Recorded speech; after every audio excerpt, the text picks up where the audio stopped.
do que é importante para que você tenha um bom sono, e assim, tendo um bom sono, você possa realizar o Yoga Nidra de maneira satisfatória. Então, para uma boa noite de sono, coisas que são importantes.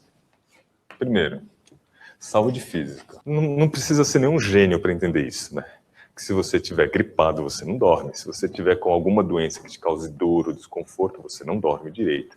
Qualquer situação que seja estressante na sua vida, por exemplo, um estresse físico, também você não vai conseguir dormir direito. Se você faz uma atividade física extremamente extenuante, você não vai conseguir dormir direito também. É engraçado porque às vezes a gente pensa, não temos que fazer muito exercício para poder dormir. Não, às vezes você faz um exercício extremamente extenuante, você vai dormir à noite e você não dorme. Outra coisa é que você tenha paz de espírito, né? Entenda paz de espírito, você não tenha nenhuma perturbação, seja ela mental ou emocional, que te impeça de dormir à noite. Então, ausência de perturbações mentais ou emocionais. Perturbação mental aqui, eu não estou falando de doença mental em si, né? Eu estou falando que também perturba o sono, tá? Mas eu estou querendo dizer com relação a você ter uma preocupação financeira, você ter uma preocupação com a sua relação afetiva, um término de um casamento, uma grande mudança, uma mudança para outro país, uma mudança, um grande curso que você vai ter que dar, algo que você vai ter que preparar. Então, isso normalmente tira o seu sono, obviamente. Se você não consegue lidar com essa situação, isso vai gerar um estresse tal que se for a curto prazo, você tem uma grande liberação de adrenalina. A curto prazo, o que acontece? Você não consegue dormir, iniciar o processo de sono. Então, a sua grande dificuldade vai ser para começar a dormir. Certo? Se essa situação estressante ela se estender durante um período de tempo, você entra numa outra fase do estresse, que não é do início. É na fase de adaptação. Daí você começa a ter aumento de corticoides.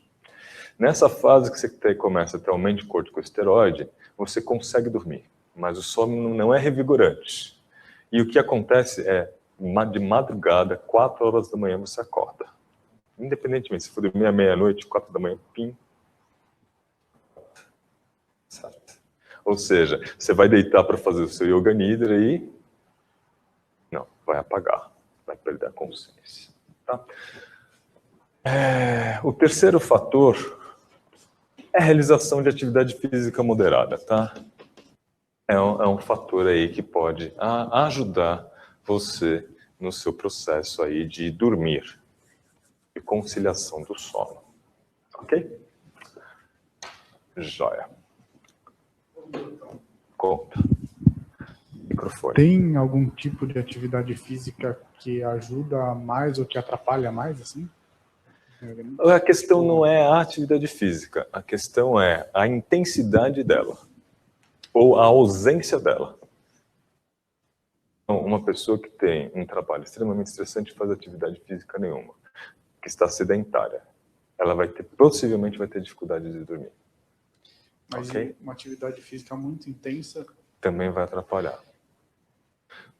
Vou dar um exemplo. Porque eu sinto que quando eu faço uma corrida mais intensa, alguma coisa, até o mantra do pranayama muda. Fica pior. Assim, por quê?